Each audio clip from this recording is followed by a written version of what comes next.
এই যে দল বেঁধে খাবার দাবারের আয়োজন, আলমপুরের কোলে পরিবারে এটা ৩২ বছরের ধারা।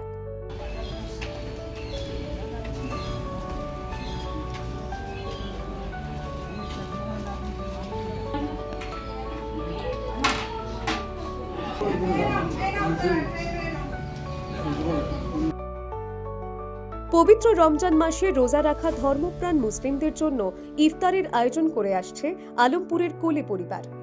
বিকেলের পর তাদের ইফতারের আয়োজনে যোগ দেন মুসলিম সম্প্রদায়ের মানুষজন। পরিবারের সদস্য অলোক কোলে জানান, এই উদ্যোগের সূচনা করেছিলেন তাঁর ঠাকুমা আঙুরবালা দেবী। বহু বছর আগে রোজার মাসে এক মুসলিম ফেরিওয়ালা প্রচন্ড রোদে বিশ্রাম নিতে তাদের বাড়িতে আসেন। তখন ঠাকুমা তাকে খাবার দিতে চাইলে তিনি জানান রোজার কারণে তিনি এখন কিছুই খেতে পারবেন না। পরে রোজার নিয়ম জেনে ঠাকুমা তার জন্য ইফতারের ব্যবস্থা করেন। সেই থেকেই এই প্রথার সূচনা। এখনো এই প্রথা ধরে রেখেছেন তারা। ভাই, আমাদের বাংলার একটা সংস্কৃতি তো আলাদা, বাংলার কৃষ্টি সংস্কৃতি সারা ভারতবর্ষকে পথ দেয়। তা আমরা চাইছি আমরা যেভাবে এটা করে যাচ্ছি, আরও বিভিন্ন সাংগঠনিক দিক দিয়ে নয়, আরও পরিবার এগিয়ে আসা দরকার।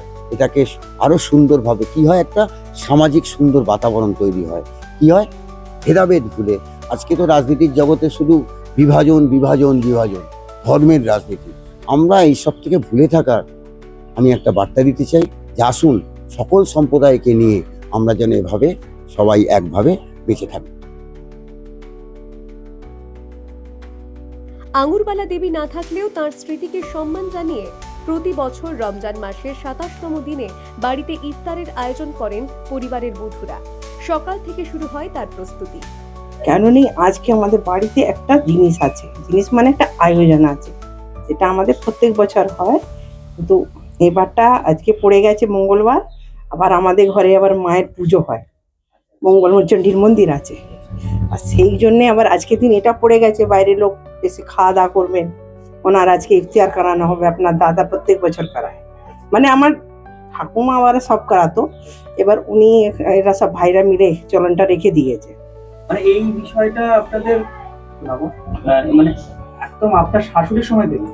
হ্যাঁ, আমরা দেখতাম, তখন আমরা পারতাম না। আমি তো আসলে মানে আপনি এন্টারপ্রেনিউর বলে বলতে পেলাম, আমি আবার বাঙালি নয়, আমি পাঞ্জাবি মেয়ে, দিল্লির মেয়ে, বাঙালিতে বিয়ে হয়েছে। এখানে এসে এসবগুলো দেখতাম। আমরা আজ থেকে 30 বছর ধরেই এই জিনিসটা করছি। এই ঈদের সময় আমরা এটা একটু ইফতার করাই সবাই। আর 30 বছর আমি এসেছি, 30 বছরই হচ্ছে দেখা কার। হ্যাঁ, বাড়ির বড়। তাহলে তখনের যে আয়োজন আর এখনের আয়োজন, সেটা কিছু খামতি না? না, একইভাবে চলছে। আমাদের কোনো মনে হয় না যে খুব তো যাচ্ছে, তো যা আমরা সবাই একসাথে মিলেমিশে সব করি। এই নিমন্ত্রণের জন্য তারাও বছরভর অপেক্ষা করেন বলে জানান এলাকার মুসলিম সম্প্রদায়ের মানুষজন। এ থেকে আর ভালো কিছু নেই আমার জন্য। ভাই সাময়িক লোক, এইটা দরকার আমাদের দেশে, এইটাই দরকার, বাদ বাকি সব পরে। না, খুব ভালো, খুব সুন্দর লাগে। মানে একদম মানে পরিবারের মতন। তো আজ থেকে অনেকদিন সবাই থাকে, একদম ভালোবাসে, অনুষ্ঠান করে এখানে আসি, সবাই মিলেমিশে চলি এখানে। আর তারপর আমি মনে রাখি অলোক আমাকে ডাকবেই ডাকবে, না ডাকলে আমি চেষ্টা করি কি দাদা আপনি ডাকবেন, একদম আসি। কোলে পরিবারের সদস্যরা মনে করেন ধর্মের বিভাজন নয়, মানবতাই শেষ কথা। সেই বার্তাই প্রতি বছর ইফতারের এই আয়োজনে ফুটে ওঠে। হাওড়া থেকে দেবাশিস গোছাইতের রিপোর্ট, দ্য ওয়ার্ল্ড নিউজ।